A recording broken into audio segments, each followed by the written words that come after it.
Hello बच्चों, स्वागत है आप सभी का एक बार फिर से हमारे YouTube चैनल कॉमर्स केयर में।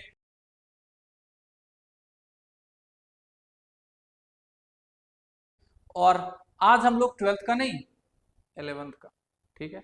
11th के अकाउंटेंसी के कुल मिलाकर चार चैप्टर का 3, 4, 5 और 6 जो चैप्टर नंबर है आप सभी के पास, उन सभी का हम लोगों ने एमसीक्यूज क्वेश्चन को बनाया हुआ है एक साथ। 3, 4, 5 और 6 नंबर का जितना सारा चैप्टर है, इन सभी का हम लोगों ने क्या किया, एमसीक्यू एक जगह बनाकर और आप सभी के सामने लाए।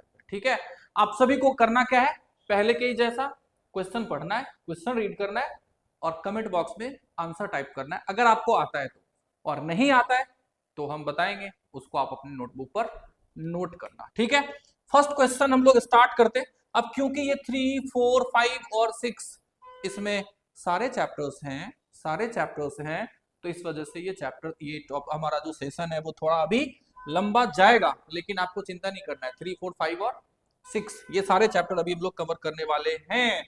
चलिए, सबसे फर्स्ट है भाई क्वेश्चन नंबर 1। क्वेश्चन नंबर 1 क्या है question, accounting principles are.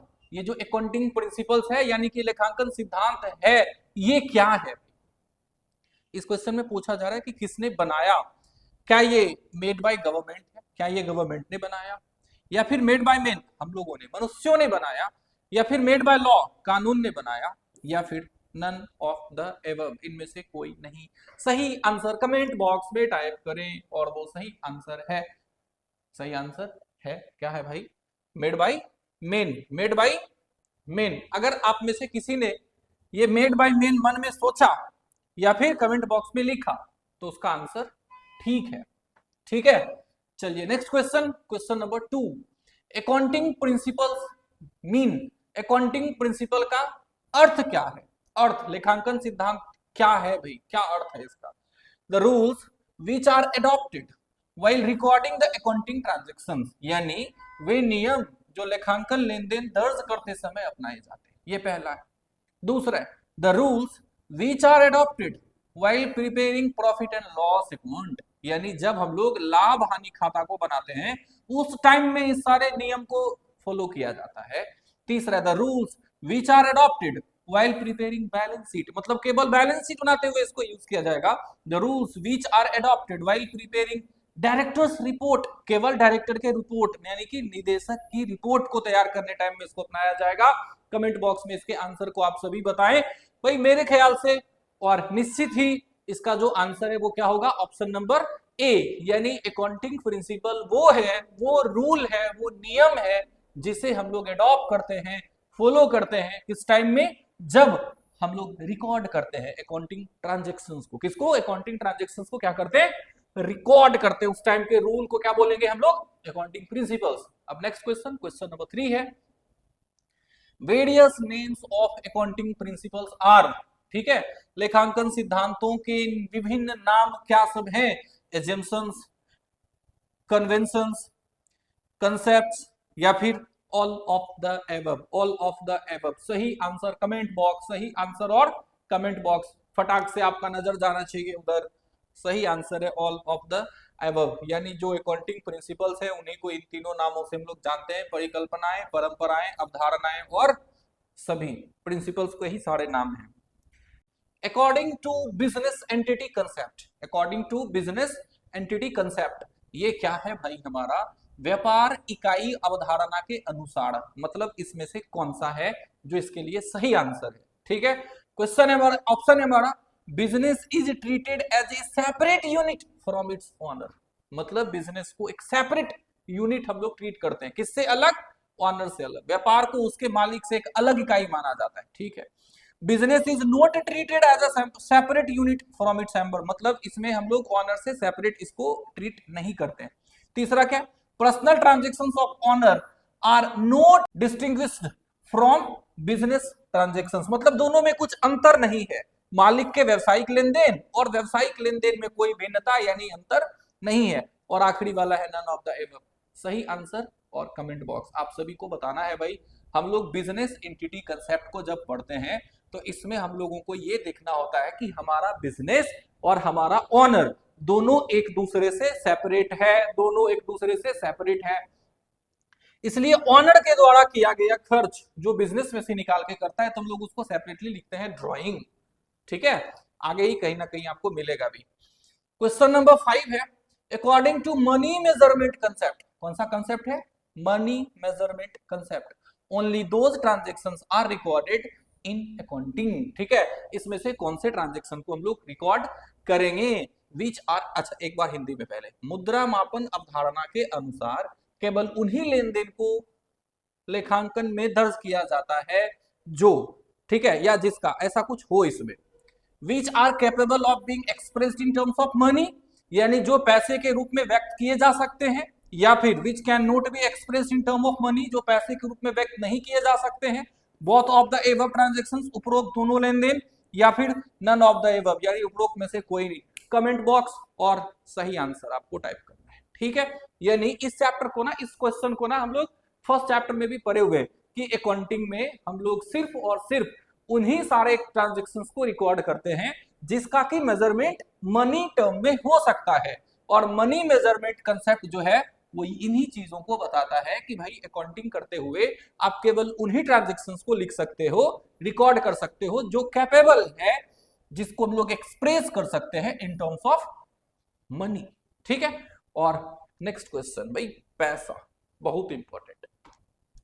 Question number 6, as per going concern concept business will continue to exist, सतत अवधारणा के अनुसार व्यापार जारी रहेगा फॉर ए लिमिटेड पीरियड।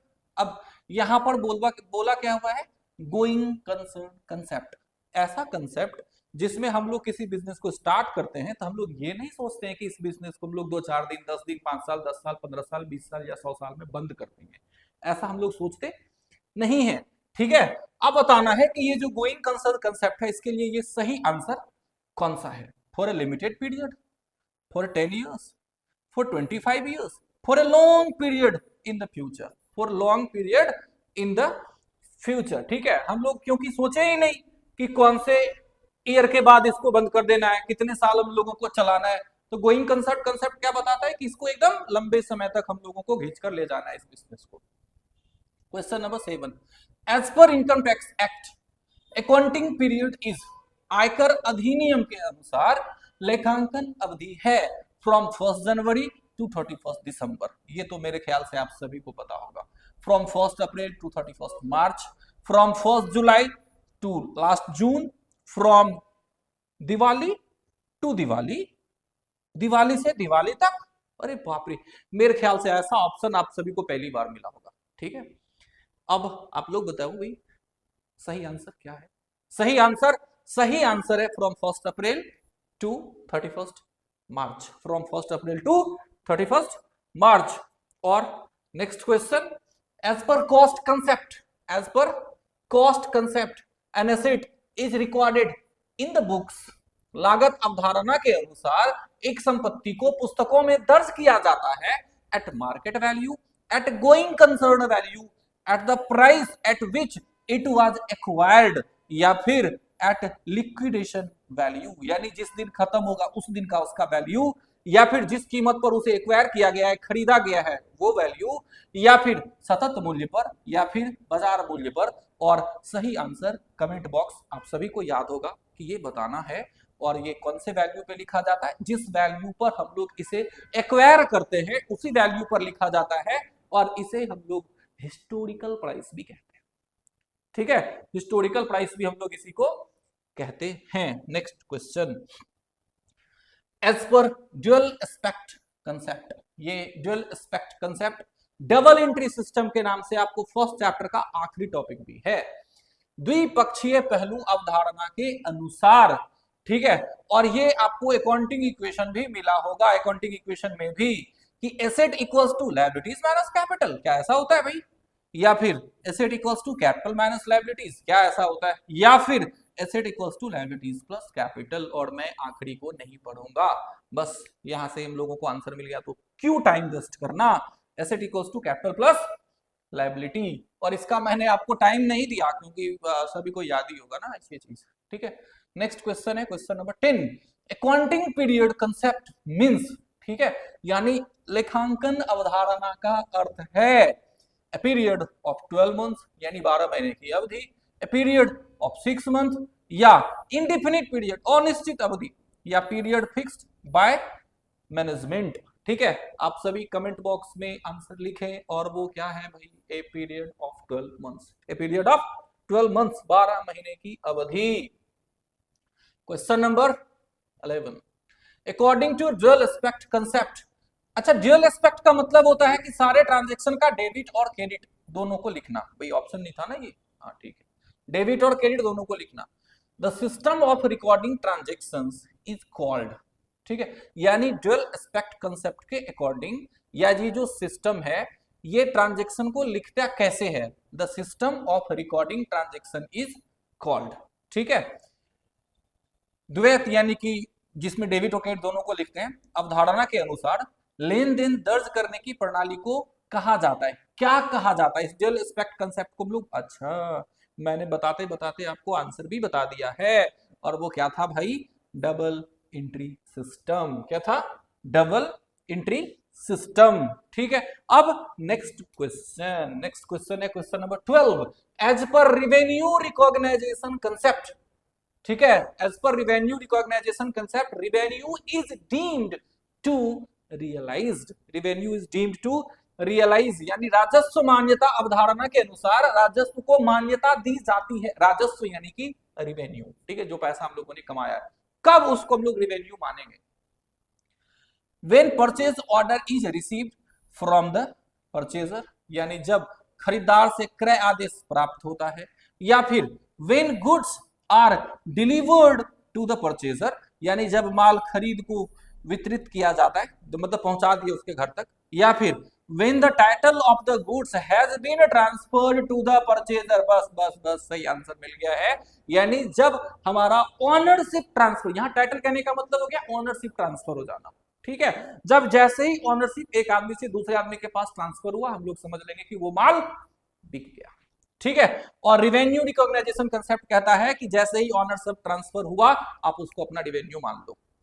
ठीक है, next question, question number 13, cost concept means, यानी लागत अवधारणा का अर्थ है sale of goods at cost price, sale of goods at market price, sale of goods at cost plus percentage of cost, माल का लागत प्लस लागत के प्रतिशत पर विक्रय, या recording of asset in the books at cost price.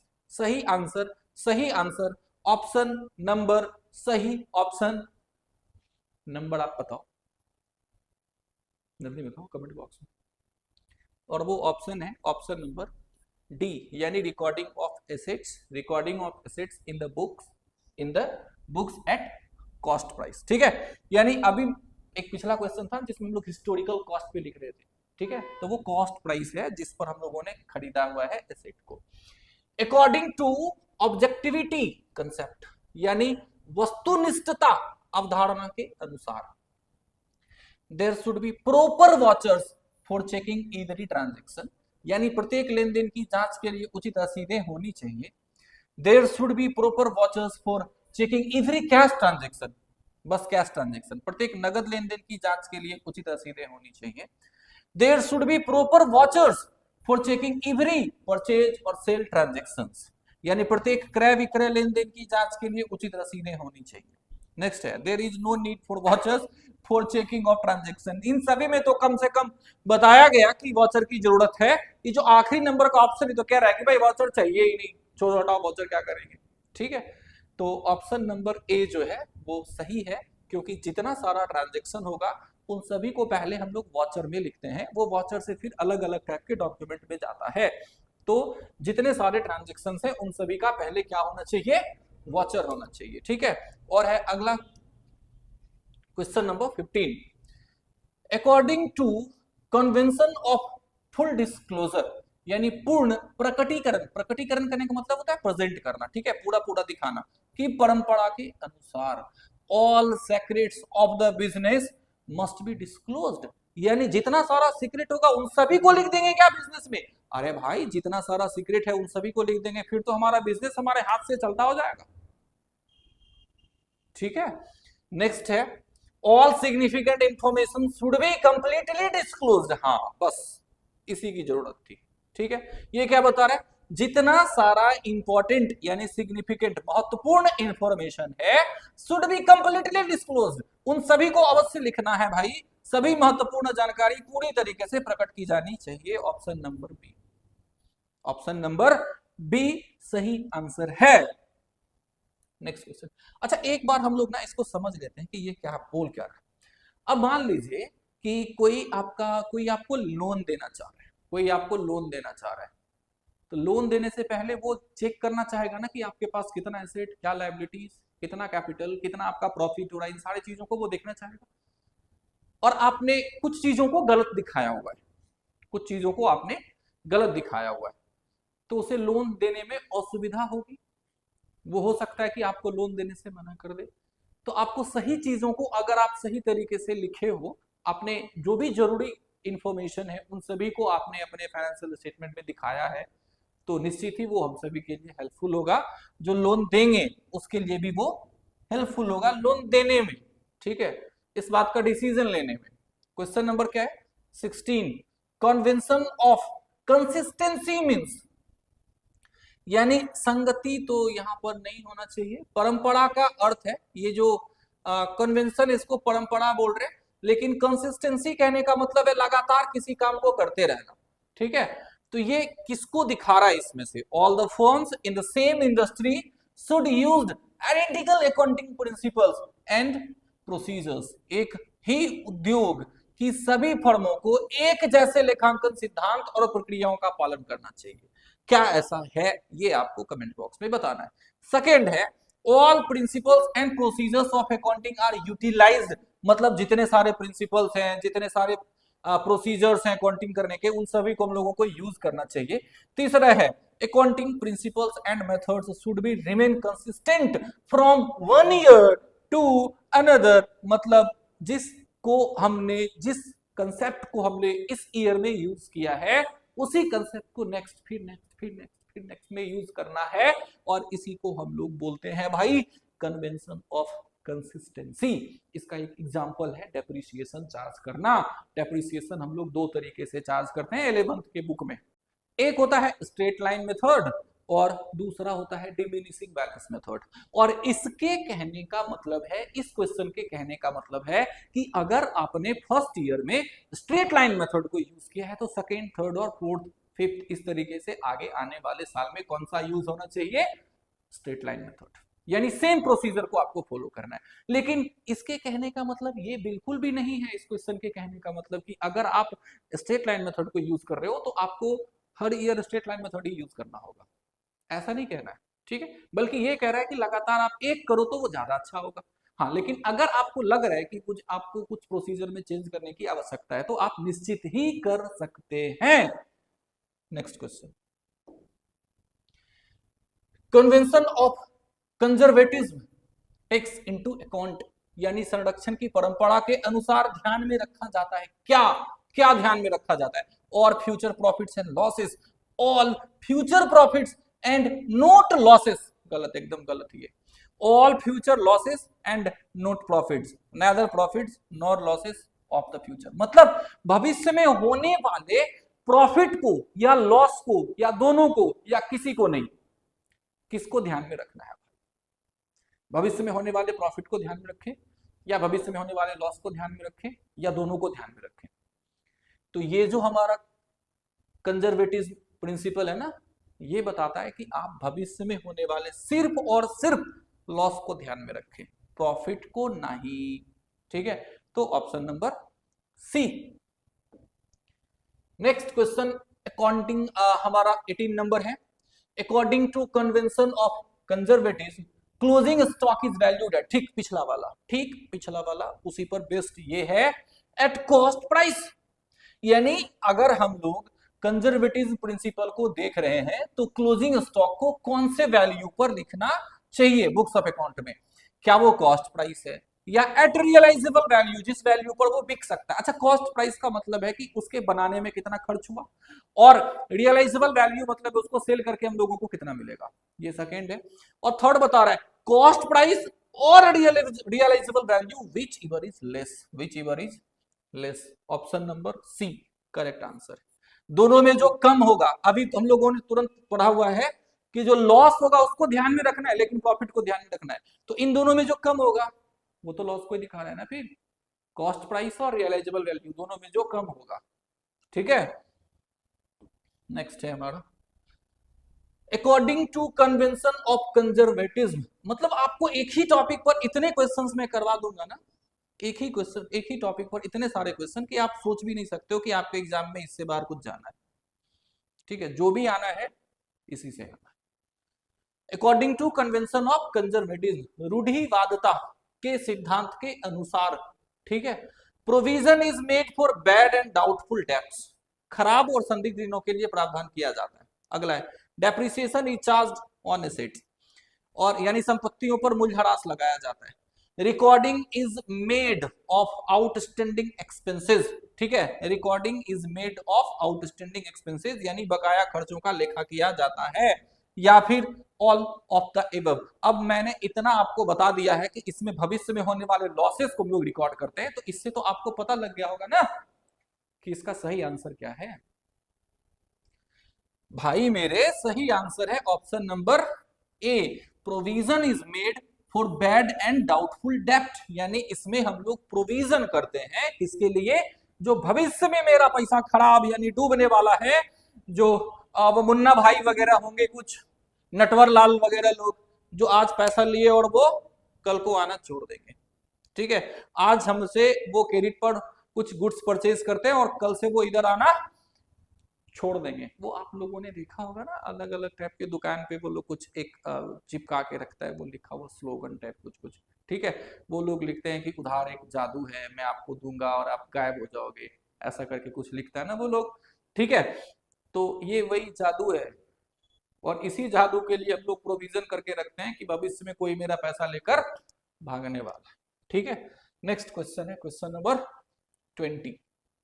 The concept that a business enterprise will not be sold or liquidate in the near future is known as, यानी वह अवधारणा जिसके अनुसार माना जाता है कि एक व्यावसायिक संस्था निकट भविष्य में बेची नहीं जाएगी या समाप्त नहीं होगी बिना स्किप किए हुए। देखे हो तो मैं बता चुका हूं इस ऑप्शन को, इस आंसर को, इस प्रिंसिपल को। ऑप्शन आप सभी के सामने है, कमेंट भी स्क्रीन पर है ही, तो आप जल्दी से ही बताएं कि इसका सही आंसर क्या है। क्या ये बिजनेस एंटिटी कंसेप्ट है, क्या ये मनी मेजरमेंट कंसेप्ट है, क्या ये मैचिंग कंसेप्ट है, या ये सही ऑप्शन गोइंग कंसेप्ट कंसेप्ट है? क्या है भाई? ऑप्शन नंबर डी, यानी कि गोइंग कंसर्न कंसेप्ट। इसमें हम लोग को क्या पढ़ते थे लोग कि भविष्य में इस बिजनेस को ना बंद करना है, ना स्केल के स्केल को डाउन करना है, ना इस बिजनेस को सेल करना है। ठीक है, नेक्स्ट क्वेश्चन है हमारा question number 21। According to which concept even the proprietor of the business is treated as a creditor of the business. ओहो, ये क्वेश्चन भी रिपीट हो चुका भाई, सेम क्वेश्चन नहीं है, लैंग्वेज उसका कुछ और था, यहां कुछ और है, लेकिन टॉपिक वही है। क्या बताया, किस अवधारणा के अनुसार यहां तक कि व्यवसाय के मालिक को भी व्यवसाय का ऋणदाता माना जाता है। मतलब हम लोगों ने दोनों को सेपरेट किया था ना कि ओनर अलग, बिजनेस अलग एंटिटी है, वो कौन से कंसेप्ट के थ्रू? क्या वो गोइंग कंसर्न कंसेप्ट है, क्या वो कॉस्ट कंसेप्ट है, क्या वो बिजनेस एंटिटी कंसेप्ट है, या अकाउंटिंग पीरियड कंसेप्ट है? और आपके पास सही ऑप्शन तो मेरे सामने है ही, आप लोगों के पास ये सही ऑप्शन है, बस आपको खोजना है कि वो सही ऑप्शन कौन सा है। बिजनेस एंटिटी कंसेप्ट, इसमें हम लोग ओनर को अलग और बिजनेस को अलग समझते हैं। ठीक है, दोनों एक दूसरे से अलग है। Due to which concept qualitative transactions are not recorded in the books. ये तो शुरू में ही मिल गया ये क्वेश्चन कि किस अवधारणा के अनुसार गुणात्मक लेन देन, गुणात्मक ये है क्वालिटेटिव, क्वांटिटिव में होता है मात्रात्मक जिसमें मनी का वैल्यू निकाल सकते हैं, तो कौन सा ऐसा अवधारणा है जिसके कारण गुणात्मक यानी विशेषता से संबंधित कुछ लेन देन पुस्तकों में दर्ज नहीं किए जाते हैं? क्या ये बिजनेस इंटिटी कंसेप्ट है, क्या ये मनी मेजरमेंट कंसेप्ट है, या हिस्टोरिकल कॉस्ट कंसेप्ट है, या फिर ड्यू रिस्पेक्ट कंसेप्ट है? जल्दी comment box. Money measurement concept कौन सा? Money measurement concept. तो जिन चीजों को हम लोग, जिन ट्रांजेक्शन्स को हम लोग मनी में मेजर नहीं कर सकते हैं, उन सभी को हम लोग रिकॉर्ड भी नहीं करते। ये कौन बताता है? Money measurement concept. Question number 23, accrual concept is based on, ठीक है, उपार्जन अवधारणा किस पर आधारित है? क्या ये मैचिंग कंसेप्ट है, क्या ये ड्यूअल एस्पेक्ट कंसेप्ट है, क्या ये कॉस्ट कंसेप्ट है, या फिर गोइंग कंसर्न कंसेप्ट है? मिलान अवधारणा, द्वैत पक्ष अवधारणा मतलब डबल एंट्री सिस्टम, ठीक है, या फिर ड्यूअल एस्पेक्ट कंसेप्ट जिसमें डेबिट क्रेडिट दोनों को लिखते हो, या फिर लागत अवधारणा, या सतत चिंतन? अरे ठीक है, गोइंग कंसर्न कंसेप्ट। ये इंग्लिश ठीक है भाई मेरे, हिंदी से बढ़िया इंग्लिश है, आप सभी जल्दी से बताएं। हिंदी से बढ़िया इंग्लिश है मतलब अकाउंटेंसी के लिए, ठीक है, ऐसे हमारा मातृभाषा हिंदी ही है जो सर्वोत्तम, ठीक है। चलिए जल्दी से यहाँ बताएं आप लोग भी। उपार्जन अवधारणा किस पर आधारित है? Accrual concept is based on matching concept, dual aspect concept, cost concept, या गोइंग कंसर्न कंसेप्ट? तो भाई बहनों सभी लोग, जो सही आंसर है वो है ऑप्शन नंबर ए, यानी कि मैचिंग कंसेप्ट, मैचिंग कंसेप्ट।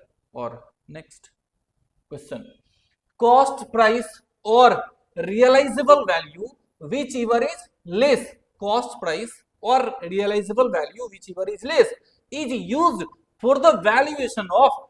अच्छा अच्छा, क्या ये क्वेश्चन आ चुका ना? क्वेश्चन आया था ना भाई, याद है? याद है? ध्यान से देखोगे तो याद होगा कि लागत मूल्य या प्राप्ति योग्य मूल्य यानी रियलाइजेबल वैल्यू, जिस वैल्यू को हम लोग बेच सकते हैं, जो भी कम हो, का उपयोग किसके मूल्यांकन के लिए किया जाता है? क्या ये करंट एसेट है, क्लोजिंग स्टॉक है, फिक्स्ड एसेट है, ऑल एसेट है, क्लोजिंग स्टॉक है, ठीक है। नेक्स्ट क्वेश्चन है, according to which of the following a business is considered to run for indefinite period? आ चुका, ये कंसेप्ट भी आ चुका, ठीक है, लेकिन आप समझ लो कि सेम लेक्चर में, सेम सेशन में आप सीख भी रहे हो और आप टेस्ट भी दे रहे हो।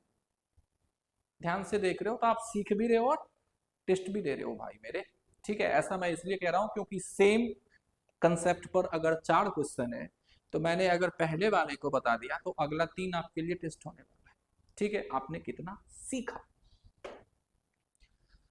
निम्नलिखित में से किस अवधारणा के अनुसार व्यवसाय को अनिश्चितकालीन अवधि के लिए चलाने पर विचार किया जाता है? अनिश्चितकालीन, फोर्सेबल पीरियड तक हमारा बिजनेस चलता रहेगा, ये कौन से प्रिंसिपल में होता है? ऐसा कौन से कंसेप्ट में ऐसा होता है? क्या ये बिजनेस इंटिटी कंसेप्ट है, मनी मेजरमेंट कंसेप्ट है, हिस्टोरिकल कॉस्ट कंसेप्ट है, या सही ऑप्शन गोइंग कंसर्न कंसेप्ट है? ये सही ऑप्शन है going concern concept. Foreseeable period तक हम लोग हमारे बिजनेस को चलाते रहेंगे, ना स्केल डाउन करेंगे, ना बिजनेस को सेल करेंगे, ठीक है। Due to which of the following window dressing is prohibited? में से किस अवधारणा के कारण खिड़की की सजावट, वाह वाह वाह, खिड़की की सजावट भाई मेरे, ये मत पढ़ना आप, विंडो ड्रेसिंग पढ़ो, ठीक है। अब हिंदी का तो क्या ही करना अकाउंटिंग में, ठीक है। इज मतलब यहाँ अकाउंटिंग के कारण खिड़की की सजावट यानी कि विंडो ड्रेसिंग निषेध है, निषेध, निषेध ये नहीं, निषेध है, ठीक है। यानी गोइंग कंसर्न कंसेप्ट को हम लोगों ने भाई बैन कर दिया, नहीं इसको नहीं, इसको नहीं यूज करना है आप सभी को, ठीक है। कन्वेंशन ऑफ कंसिस्टेंसी मतलब स्थिरता का सिद्धांत, अकाउंटिंग पीरियड कंसेप्ट यानी लेखा अवधि अवधारणा, या कन्वेंशन ऑफ फुल डिस्क्लोजर पूर्ण प्रकटीकरण का सिद्धांत, या मनी मेजरमेंट कंसेप्ट यानी धन मापन अवधारणा? सही आंसर, सही आंसर, सही ऑप्शन टिक करें सभी लोग, वो है कन्वेंशन ऑफ फुल डिस्क्लोजर। अच्छा एक बार हम लोग ना इस विंडो ड्रेसिंग को अगर समझ लें तो ज्यादा अच्छा है। Window dressing class 11th book के फर्स्ट चैप्टर में ही दिया हुआ है। विंडो ड्रेसिंग होता है अपने फाइनेंशियल पोजीशन को, अपने स्थिति को, अपने परफॉर्मेंस को जैसा है उससे कई गुना ज्यादा अच्छा दिखाना, और अगर आप ऐसा करते हो, अपने पोजीशन को अगर आप अच्छा दिखाते हो, तो इसका इफेक्ट क्या होगा?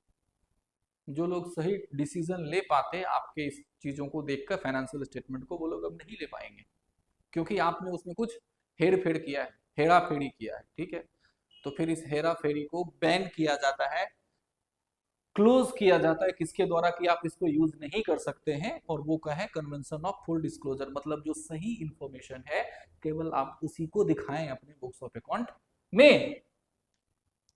नेक्स्ट क्वेश्चन है, according to which concept the same accounting method should be used each year. हो चुका ना रिपीट? पहले आप लोग बताओ, हो चुका ना रिपीट कि कौन से कंसेप्ट के अकॉर्डिंग हम लोग एक ही रूल को, एक ही नियम को, एक ही प्रोसीजर को अगले साल में यूज करते हैं?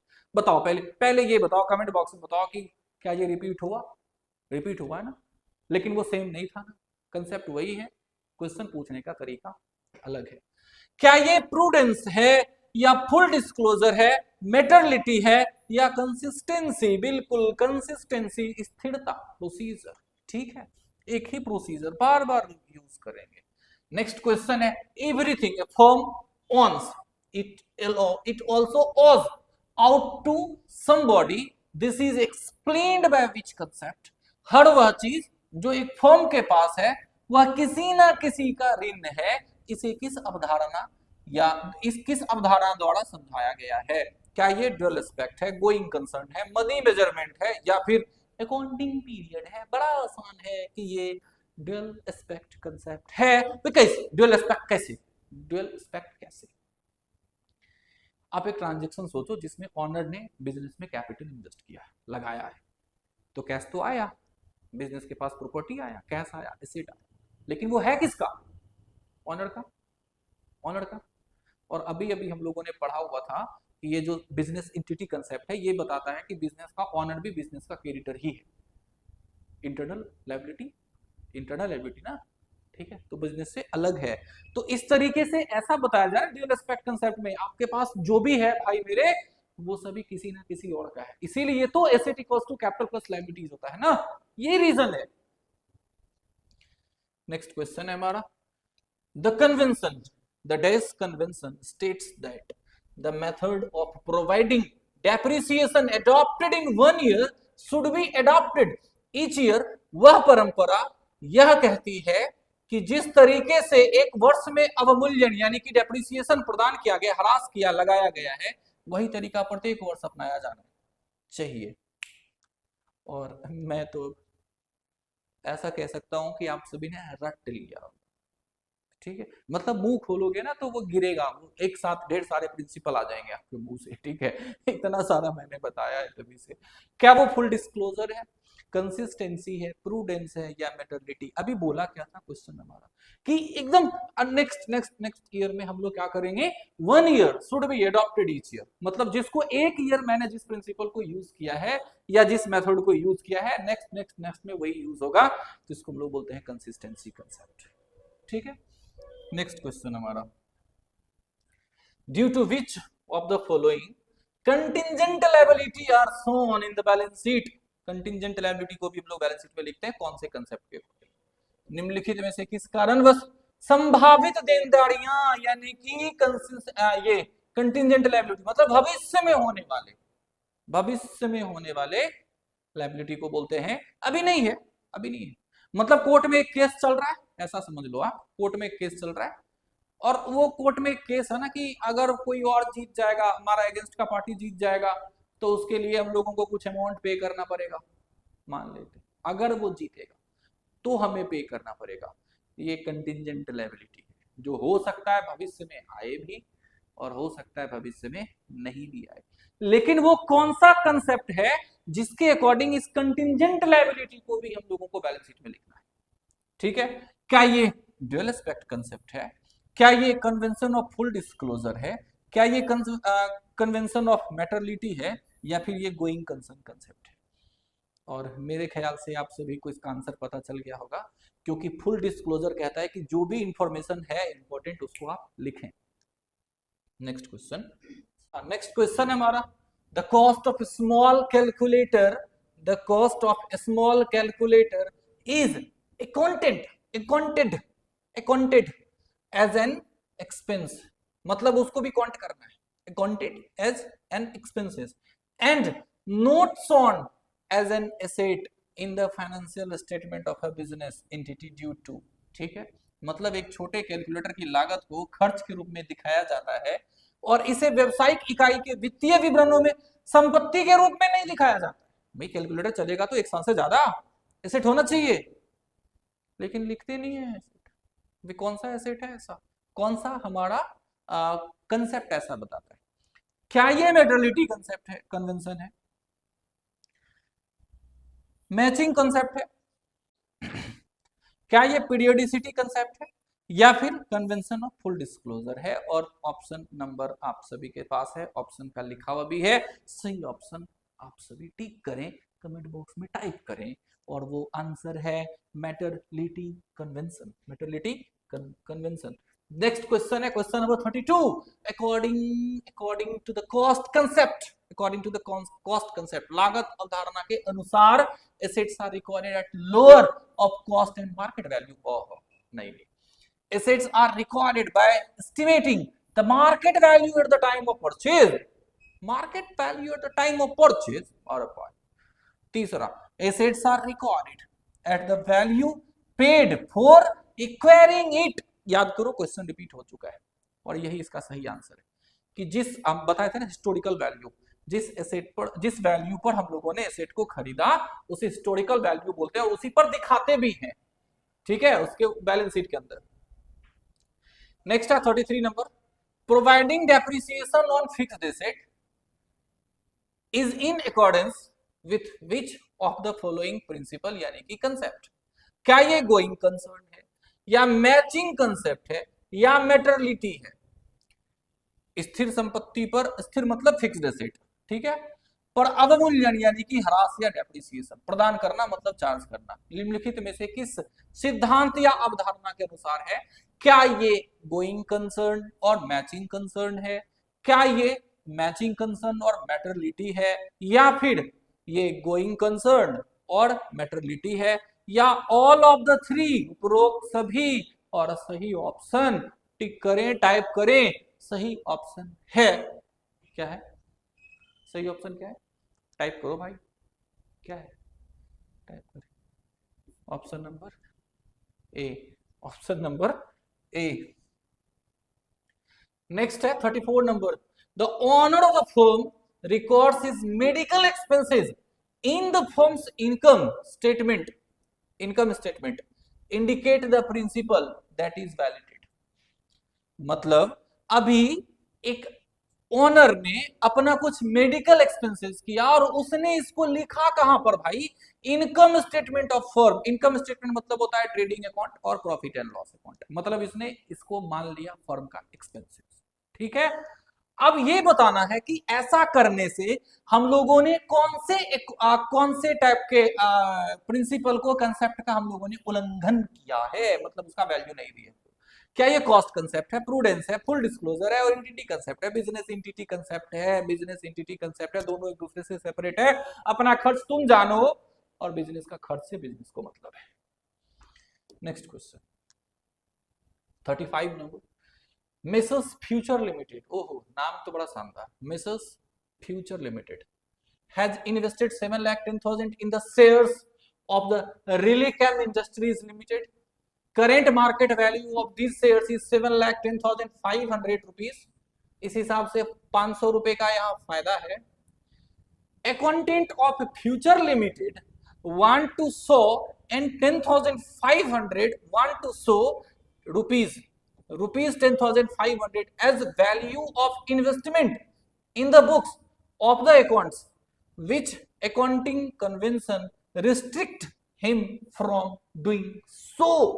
ऐसा करने से उसे कौन रोक रहा है? कौन सा कंसेप्ट बोल रहा है कि नहीं तुम नहीं लिख सकते हो? क्या है भाई, हिंदी में पढ़ते। मेसर्स फ्यूचर लिमिटेड ने रिलिकैम इंडस्ट्रीज के शेयरों में 10,000 निवेश किया है, 10,000 निवेश किया है, इसका मतलब है यहां भी रुपया है और यहां भी रुपया है। ये 7 लाख नहीं था, ये रुपए का साइन था, ठीक है। मेसर्स फ्यूचर लिमिटेड ने रिलिकेम इंडस्ट्रीज के लिमिटेड के शेयरों में 10,000 रुपए का इन्वेस्टमेंट किया है। इन शेयरों का वर्तमान बाजार मूल्य है 10,500, मतलब 10,000 रुपए का वैल्यू एडिशन हुआ, वैल्यू बढ़ गया, फायदा हुआ हमारा 500 रुपए का। फ्यूचर लिमिटेड के अकाउंटेंट इन्वेस्टमेंट के मूल्य को 10,500 के रूप में दिखाना चाहते हैं। कौन सी लेखा परंपरा, मतलब कौन सा जो अकाउंटिंग प्रिंसिपल है, कंसेप्ट है, उन्हें ऐसा करने से रोकती है? फुल डिस्क्लोजर, कंसिस्टेंसी, अरे ओहो, कंजर्वेटिज्म, या फिर ऑप्शन कोई डी? ऑप्शन 3 में से कोई एक ही है, तो आप सभी जल्दी से इसका बताएं आंसर। ये ऑप्शन था कंजर्वेटिज्म। ये बताता था कि फ्यूचर में होने वाले लॉसेस को तो रिकॉर्ड करना है, लेकिन प्रॉफिट को नहीं, प्रॉफिट को नहीं। अब शेयर का वैल्यू तो घटता बढ़ता रहता है ना, आज वो 10,500 है और कल को वो 9,500 9,000 पे भी आ सकता है, तो लॉस भी हो सकता है ना। तो आप प्रॉफिट को मत गिनिए, जिस टाइम में वो हमारा सेल करेंगे उस शेयर्स को, उस टाइम के प्रॉफिट को देखना है, ठीक है। नेक्स्ट क्वेश्चन नंबर है 36। Which of this is not a fundamental accounting assumption? निम्नलिखित में से कौन सा मूलभूत लेखांकन मान्यता नहीं है? गोइंग कंसर्न, कंसिस्टेंसी, एक्रूवल और मैटरलिटी। ऑप्शन, सही ऑप्शन कमेंट बॉक्स में बताएं, और वो है मैटरलिटी कंसेप्ट। कौन सा? मैटरलिटी कंसेप्ट, ठीक है। नेक्स्ट क्वेश्चन है 37। ओमिशन ऑफ पैसे and showing the round figure in financial statements is based on. ठीक है, इसका मतलब है पैसे को छोड़ देना और वित्तीय विवरणों में पूर्णांक दिखाना। पूर्णांक मतलब 10.33 है, नहीं 10.33 नहीं, 10 रुपीज लिखेंगे, ठीक है। ये कौन से प्रिंसिपल के वजह से होता है? क्या ये कंजर्वेटिव कन्वेंशन है, कंसिस्टेंसी कंसेप्ट है, मेटरलिटी कंसेप्ट है, या मनी मेजरमेंट कंसेप्ट है? एक बात आप बताओ, रुपीज 10 रुपी और 0.33, या फिर 1,00,000 और 50 पैसे? क्या 1,00,000 के बाद ये 50 पैसा इंपॉर्टेंस रखता है? मेरे ख्याल से तो नहीं, ठीक है। तो हमारा जो मेटरलिटी कंसेप्ट है ना, वो कहता है कि आप उन्हीं चीजों को लिखो जो इंपॉर्टेंट है। तो भाई 1,00,000 यहाँ इंपॉर्टेंट था, हम लोगों ने 0.33 को हटा दिया, ठीक है। नेक्स्ट क्वेश्चन है हमारा, income is measured on the basis of. Income जो हम लोग मेजर करते हैं वो कौन से बेसिस पर? आय को निम्नलिखित में से किसके आधार पर मापा जाता है? क्या ये मैचिंग कंसेप्ट है, कंसिस्टेंसी कंसेप्ट है, कॉस्ट कंसेप्ट है, या फिर नन ऑफ द एबव, या फिर none of the above? Comment box सही आंसर और टाइप करें ऑप्शन नंबर ए को, जो सही है, ठीक है। कौन सा भाई? Matching concept. नेक्स्ट क्वेश्चन है हमारा, first step in accounting process is. Accounting process का फर्स्ट स्टेप कौन सा है? लेखांकन प्रक्रिया में पहला चरण क्या है?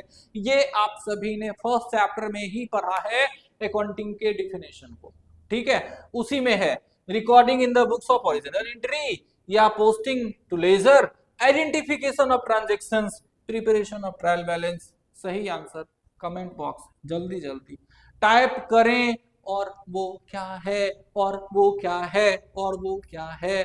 Identification of transaction, identification of transactions. Transactions को सबसे पहले क्या करना होता है? फाइंड करना होता है, आइडेंटिफाई करना होता है कि कौन सा ट्रांजैक्शन है, किसको लिखना है, किसको नहीं लिखना है, ठीक है। नेक्स्ट है, in accounting basis of ascertaining profit और लॉस इज। यानी लेखांकन में लाभ या हानि का निर्धारण किस आधार पर किया जाता है? कैश बेसिस पर, एक्रूवल बेसिस पर, अदर कैश और accrual basis, none of the above, none of the above. भाई निकालने का दो तरीका है, बेसिस ऑफ अकाउंटिंग में आप लोग पढ़े होंगे, या तो कैश बेसिस से या फिर एक्रूवल बेसिस पे, दोनों में से कोई भी चलेगा। नेक्स्ट है क्वेश्चन नंबर 41। ओहो, क्वेश्चन नंबर 41, और इसका मतलब है कि अभी और भी कुछ क्वेश्चंस बाकी हैं, ठीक है। अगर आप लोगों को ऐसा लगे कि ये बहुत ज्यादा लंबा हो गया है चैप्टर, तो आप इस बात को भी देखो कि इस सेशन में आपके एक नहीं 4 चैप्टर कवर हो रहे हैं, ठीक है। इसीलिए इंपॉर्टेंट है भाई, ध्यान से बने रहो, खत्म होगा तो 4 चैप्टर भी क्लियर हो जाएगा। In cash basis expenses are recorded, cash basis है, ठीक है, ये कैश बेसिस है, एक्रूवल नहीं है, कैश बेसिस है। नगद अवधारणा में खर्चे कब दर्ज किए जाते हैं? व्हेन पेड इन कैश, जब हम लोग नगद दे दिए, when not paid in cash, जब नहीं दिए, व्हेन पेड और नोट पेड इन कैश, या none of the above. Option number A, जब हम लोगों ने पे किया, जब हम लोगों ने पे किया तब उसे एक्सपेंसेस मांगेंगे, और जब तक खर्च नहीं हुआ, जब तक पैसा दिए नहीं है तब तक खर्च नहीं है। In accrual basis recording is made of, यानी उपार्जन आधार में किस प्रकार के लेन देन दर्ज किए जाते हैं? क्या वो कैश ट्रांजैक्शन है, क्रेडिट ट्रांजैक्शन है, या cash as well as credit transactions? None of the above. ये आप सभी पढ़ चुके हो, ठीक है, ये आप सभी पढ़ चुके हो, और इसका सही आंसर क्या है? ऑप्शन नंबर सी, यानी कि कैश और क्रेडिट दोनों ट्रांजैक्शन को जब लिखते हैं तो इसे हम लोग एक्रूवल बेसिस ऑफ अकाउंटिंग कहते हैं। नेक्स्ट क्वेश्चन है question number 43। Under the Companies Act, all companies are required to maintain their accounts according to, कौन से हिसाब से रिकॉर्ड करना पड़ेगा? कैश बेसिस, एक्रूवल बेसिस, आधा कैश और accrual basis, none of the above. Option number B, यानी कि एक्रूवल बेसिस। यानी कंपनी एक्ट कहता है कि जितने सारे कंपनीज हैं उन सभी को अपना अकाउंटिंग करना पड़ेगा एक्रूवल बेसिस पर, मतलब कैश ट्रांजेक्शन भी आप रिकॉर्ड करें और एक्रूवल ट्रांजेक्शन, एक्रूवल मतलब कि एक्रूड जो क्रेडिट ट्रांजैक्शन है उसे भी आप रिकॉर्ड करें। Nature of accounting standard is, लेखांकन मानकों का स्वभाव क्या है भाई? They direct as to how the transaction should be recorded, they make the financial statement comparable, they provide information as to the basis on which financial statement have been prepared, और ये सारा सही है, इस वजह से ऑप्शन नंबर डी सही है। Question number 45, accounting standard are needed, इसकी आवश्यकता होती है, क्यों होती है भाई? To bring uniformity in the financial statement of different enterprises, to limit the area within which accountant has to function, to bring clarity in accounting terminology, और option number D सही आंसर।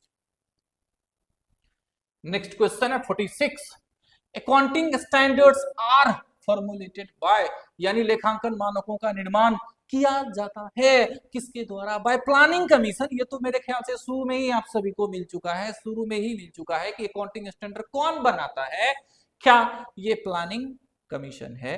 क्या ये by institution of chartered accountant of India है, या by company act है, या by institute of company secretaries of India? भाई क्या ये, अब कंपनी से सीएस होता है ना, कंपनी सेक्रेटरी, क्या ये उसके द्वारा बनाया जाता है, या ये the institute of chartered accountants of India? कौन बनाता है भाई? आदमी बनाता है, सबसे पहले तो ये आदमी बनाता है, और जितना सारा अकाउंटिंग स्टैंडर्ड है वो सब कौन बनाता है?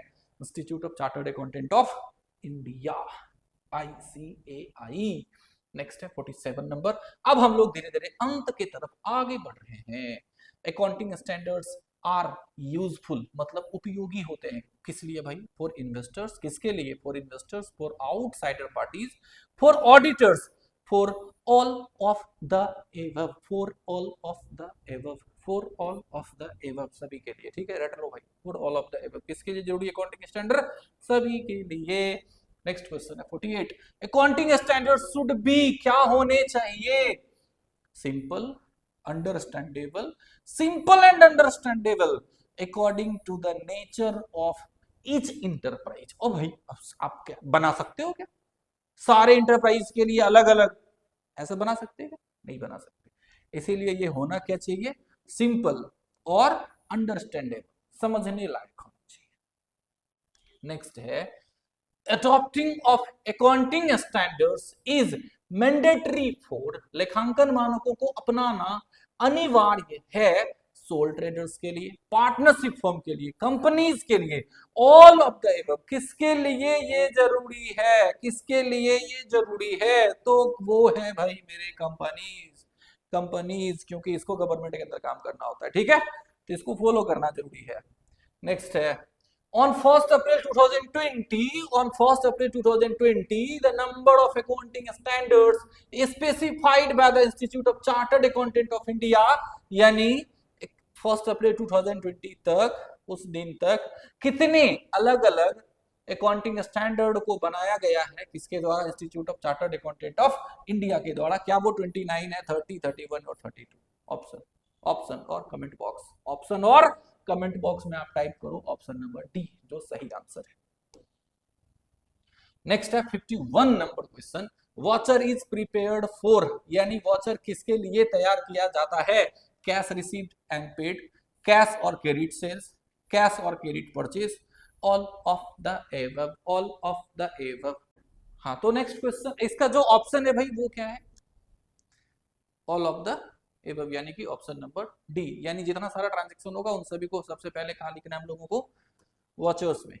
आगे है वॉचर इज प्रिपेयर्ड फ्रॉम, कहां से बनाया जाता है?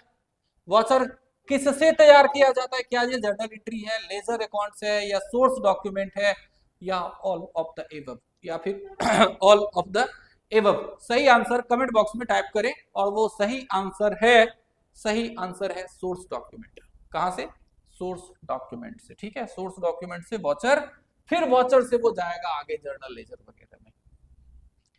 क्वेश्चन नंबर 53 है, source document of accounting are, source document इसमें से कौन सा है? ठीक है, क्या ये कैश मेमो है, इनवॉइस एंड बिल्स है, चेक्स है, या ऑल ऑफ द एबव, या ऑल ऑफ द एबव, या ऑल ऑफ द एबव? ठीक है भाई, ऑल ऑफ द एबव, ये सारे हैं, ये सारे हैं, ये सारे हैं। कैश मेमो भी सोर्स डॉक्यूमेंट है, इनवॉइस और बिल भी सोर्स डॉक्यूमेंट है, चेक भी सोर्स डॉक्यूमेंट है। नेक्स्ट क्वेश्चन है, which equation is correct out of the following? आप सभी को रटा हुआ होगा, आपने जैसे ही हाथ आगे बढ़ाया निश्चित ही इसका सही आंसर पे आप सभी का हाथ गया होगा, और वो क्या है? Asset equals to capital plus liabilities. Next क्या है भाई? Which equation is correct out of the following? ओहो, फिर से सेम, लेकिन आप देखो थोड़ा चेंज है, थोड़ा चेंज है, थोड़ा चेंज है। क्या है चेंज भाई? Capital equals to asset minus liabilities, capital equals to asset minus liability. Next question है, which equation is incorrect? Correct नहीं, वो गलत है, ये ढूंढना है आपको, इसमें से कौन सा गलत है। ठीक है, asset equals to liability plus capital, सही है। Capital equals to asset minus liability, ये भी सही है। Liability equals to asset minus capital, ये भी सही है। इसका मतलब यही गलती होगा, और ऑप्शन यही सही है। यही हम लोगों को खोज के निकालना था कि asset minus liabilities plus capital नहीं, बल्कि asset equals to liabilities plus capital. Next question है, element of accounting equation are. अच्छा, अकाउंटिंग इक्वेशन में आप लोगों ने किन किन चीजों को देखा है? कैपिटल, क्रेडिटर्स और बिल पेएबल। ज्यादा काम किस पे किए हो? या एसेट लायबिलिटीज एंड कैपिटल, या कैश स्टॉक एंड डेटर, या bank balance, investment and bill receivable? मेरे ख्याल से आप सभी ने अकाउंटिंग इक्वेशन पढ़ा है, और सभी का एक साथ जवाब होगा option number B. Option number B, मेरे ख्याल से इस ऑप्शन नंबर बी का कम से कम 100 कमेंट तो होना चाहिए आज कमेंट बॉक्स में, क्योंकि जितने सारे लोगों को पता है कि asset equals to capital plus liabilities, वो सभी टाइप करेंगे। नेक्स्ट क्वेश्चन पर आगे बढ़ते हैं।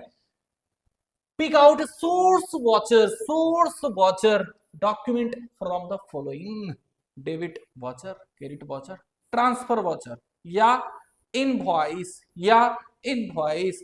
तो हम लोग पढ़े हुए थे कि इनवॉइस और बिल जो है ना, वो एक सोर्स डॉक्यूमेंट है, वो एक सोर्स डॉक्यूमेंट है। ठीक है, नेक्स्ट क्वेश्चन। चलिए, नेक्स्ट क्वेश्चन है, when a trader sells goods, जब एक ट्रेडर अपने गुड्स को सेल करता है ऑन क्रेडिट, उधार पर, ही प्रिपेयर्स फलना, उसने क्या प्रिपेयर किया, वो क्या प्रिपेयर करेगा? Which contains the name of the party to whom goods are sold, the rate, quantity and the total amount of cell.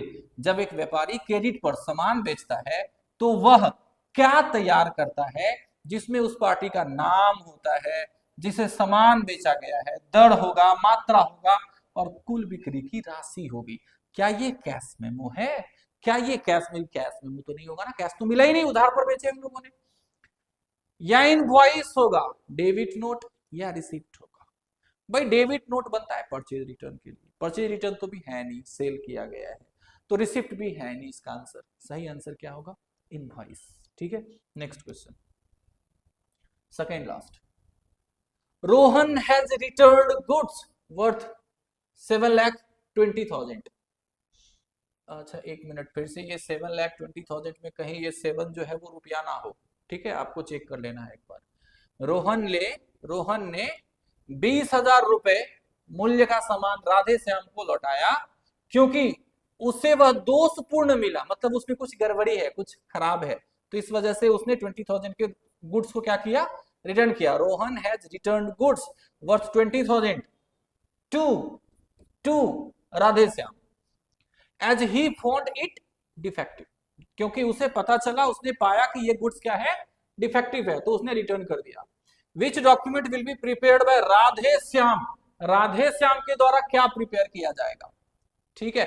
तो पहले देखना किसने किसको रिटर्न किया, राधे श्याम हैज रिटर्न, राधे श्याम ने रिटर्न किया, तो मिला किसको ये रिटर्न, अरे सॉरी रोहन ने रिटर्न किया, मिला ये किसको, राधे श्याम को, तो राधे श्याम को रिटर्न मिला, राधे श्याम को रिटर्न मिला, ये इसको बोलेगा सेल्स रिटर्न, क्या बोलेगा, सेल्स रिटर्न। और अगर सेल्स रिटर्न है तो क्रेडिट नोट बनेगा, क्या बनेगा, क्रेडिट नोट, ठीक है। परचेज रिटर्न के लिए डेबिट नोट और सेल्स रिटर्न के लिए क्रेडिट नोट, ये आगे भी आप सभी को काम आएगा जब हम लोग पढ़ेंगे स्पेशल पर्पस बुक 2, ठीक है।